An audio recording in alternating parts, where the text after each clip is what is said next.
Daylight, my MVVs, welcome. Yes, so for those who know me, Daylight, you know that one of my most favorite passage in the Bible is that one that reads, "Your enemies shall come to your light, and kings to the brightness of your rising." How many of you love that passage? Say yeah in the comment section. The prophetic cry at midnight. Rev Funke Adejumo declares affliction shall never rise again in your marriage. Okay.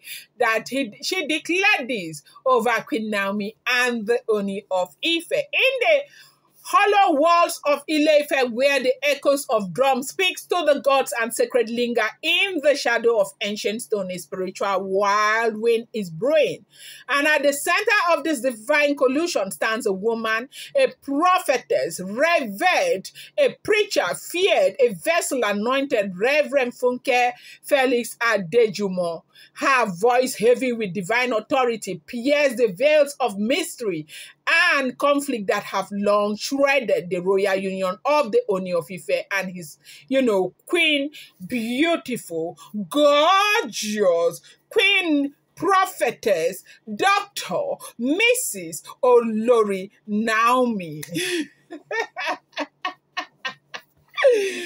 I love this woman too much. I know this is what people will say. Yes, indeed, I love Queen Naomi.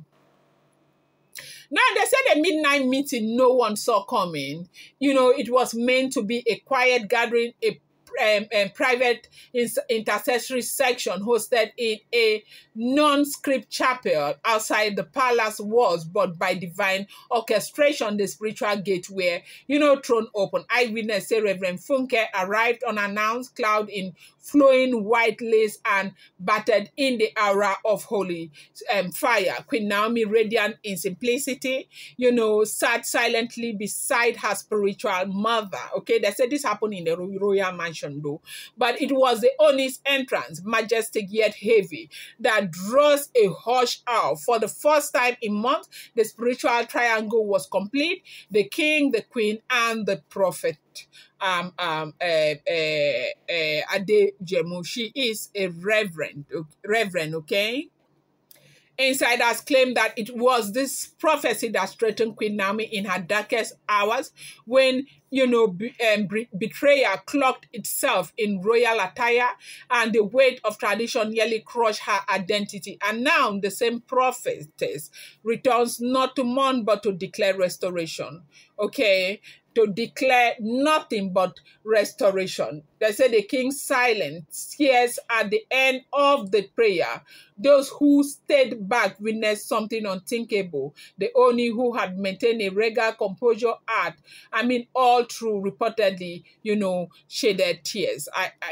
Most times when I say this, they say, how would you say that? How would you say that? Do not forget, he is human. It was at this moment Queen Naomi reportedly reached out and held his hands for the first time in public since their separation. But do remember that this public is public inside private, okay?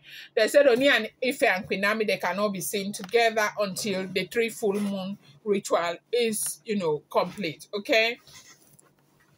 They said that even palace guard who had accompanied Ooni of Ife to the royal mansion, stood still, uncertain whether they were witnessing prophecy or history, okay? Reports suggest that a powerful faction within the palace is resisting the idea of Naomi's full return to her matrimonial throne. Some insiders allege that a recent emergency meeting was held among the elders of the council with, one elder warning. Why would they not want? All of them that want to be flying at night, that will not want Queen Naomi to come. God is exposing you. Share some dunk by, make una no worry, make una continue. They say others fear that Reverend Funke bold prayer may have unsettled spiritual forces that have long dwelled in secrecy beneath the royal palace corridor. Yet those close to Queen Naomi insist she is not returning for revenge but for destiny, that her role in the palace is not just as a wife but as a divine spiritual gatekeeper, okay? Now, what is going on is that a lot of people are thinking that whatever it is that Queen Naomi is doing right now, Queen Naomi is doing it deliberately for revenge, okay?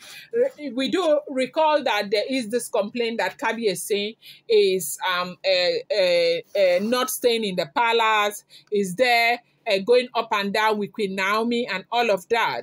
They said one of the reasons why there's so much fear among the Oloris and other people, they said, like right now, they say tension is boiling because, there's this unconfirmed report that the Ooni has begun making changes to the internal palace structure. They say one queen, Queen's Aide, a former Queen's Aide, had revealed that they relieved her of her duties because they feel like she was working behind closed doors for one of the queen against Olori Naomi. They say rooms are being, reshuffled, wardrobe staff have been, giving new fabric orders, white, gold, and deep blue, colors associated with divine royalty and rebed. Okay. They say even Tadenikawo's, of course, who, of course, we know is the heir, has reportedly been assigned a new personal security detail in anticipation of, increased media interest. Is the palace grooming him for a future role tied to his mother or the father?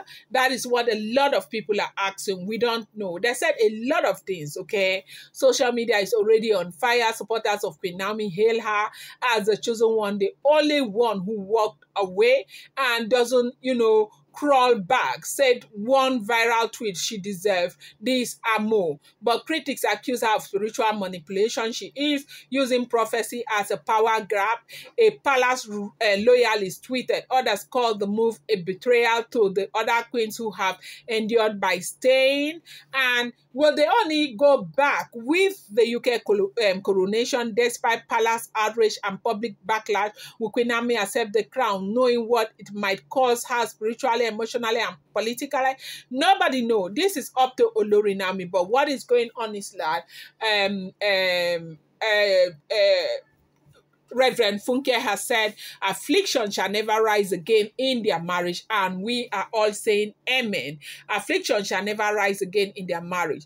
All the women of God who are standing by her, they say she should go. She should not be afraid that the God who delivered her from the, dungeon of incarceration in December is still the same God of today and tomorrow. And that God will be with her, that this is not a normal fight. This is a destiny fight. And she can never, ever try to run away from her destiny. She should go, that she will be fine. And everything is going to be cool in her life. They said Olori Naomi is in that place where she ought to have been a long time ago, with the full support of the Ooni of Ife. I'm going to bring you more update. Do not forget, these are all alleged, rumored, unverified information making the rounds on social media and should not be seen as fact.